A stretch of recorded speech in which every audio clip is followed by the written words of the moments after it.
On appelle opioïde toute substance d'origine naturelle, comme par exemple la morphine ou la codéine, la poudre d'opium, ou des substances d'origine semi-synthétique, fabriquées à partir de la morphine, comme l'héroïne, l'oxycodone, et enfin des substances totalement d'origine synthétique, comme le tramadol ou le fentanyl.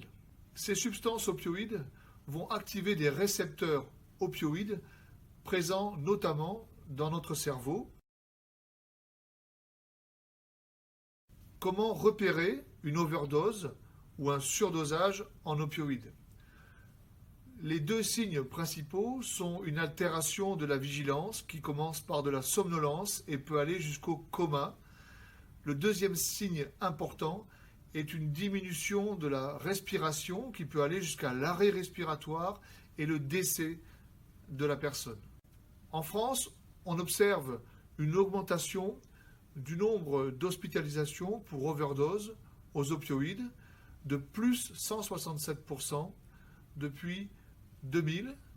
On observe aussi une augmentation des déclarations d'overdose opioïdes dans la Banque nationale de pharmacovigilance de plus 169% entre 2005 et 2016. Enfin, on observe une augmentation du nombre de décès de plus 147% entre 2000 et 2015 liés aux opioïdes. Les personnes les plus à risque de faire des overdoses sont des personnes qui utilisent des drogues opioïdes comme l'héroïne ou les dérivés du fentanyl, mais aussi des patients souffrant de douleurs chroniques traités par des antalgiques opioïdes, soit environ 12 millions de Français chaque année, et enfin les patients traités pour leur addiction aux opioïdes, notamment par de la méthadone ou de la buprenorphine. Bien sûr, il faut être vigilant sur les associations avec les consommations d'alcool et d'autres médicaments comme les benzodiazépines ou la prégabaline. Il existe un antidote des overdoses aux opioïdes qui s'appelle la naloxone.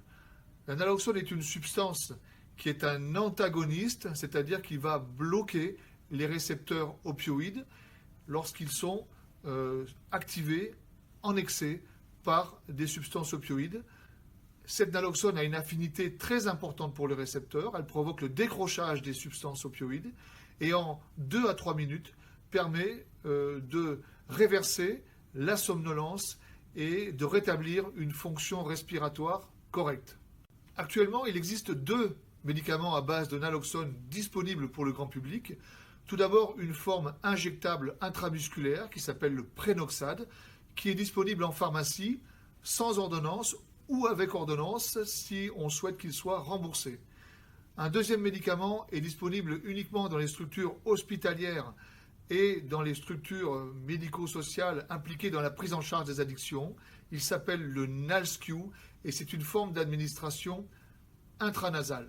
Quels sont les 2 objectifs de la mise à disposition de la naloxone auprès des usagers d'opioïdes, antalgiques ou drogues? Tout d'abord, les sensibiliser aux risques d'overdose et d'arrêt respiratoire, mais aussi, deuxième objectif, de diminuer la mortalité liée à ces overdoses en permettant d'attendre l'arrivée des secours.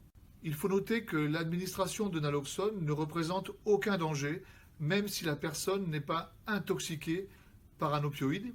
Il est indispensable, avant toute première administration de naloxone, d'appeler les secours en composant le 15 ou le 112, et ensuite d'administrer la première dose de naloxone. Les overdoses aux substances opioïdes sont un risque évitable. Il est encore temps en France de se mobiliser pour prévenir une crise des opioïdes.